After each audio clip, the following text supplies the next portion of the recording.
В спортивном клубе Spirit Club работа в команде – составная часть фитнес-программы. Большая часть этой группы – аутисты, люди с синдромом Дауна и другими расстройствами. Джаред Синнер разработал новаторскую программу 2 года назад.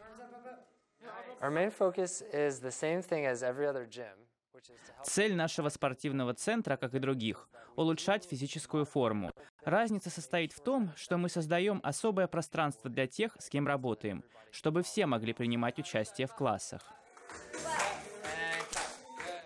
До открытия своего спортивного центра Синнер работал в НКО, помогающий людям с ограниченными возможностями, и подрабатывал тренером в нескольких спортклубах. Я заметил, что многие из моих пациентов двигались очень мало, почти не делали никаких упражнений, страдали от избыточного веса. Они хотели бы заниматься спортом и общаться, но где?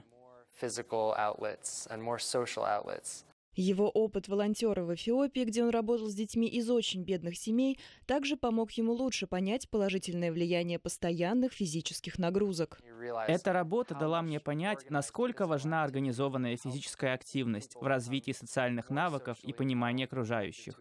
Она улучшает настроение и повышает самооценку. Групповые занятия в Spirit-клубе проходят в присутствии опекунов и социальных работников. Помощники также привлекаются к командным упражнениям, развивающим силу, гибкость и выносливость. Здесь также учат основам правильного питания. Алан Брэдшоу ходит сюда уже 2 года. Алан недавно похудел на 10 килограммов. Он стал подвижнее, гибче, увереннее. Когда мы только начинали, он не мог самостоятельно сесть или встать с пола. Сегодня он может.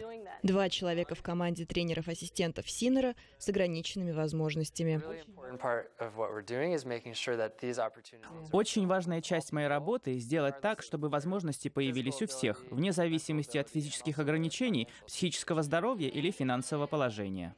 Джаред Синнер хочет расширить работу клуба. В настоящее время он ведет сбор средств на специальные стипендии.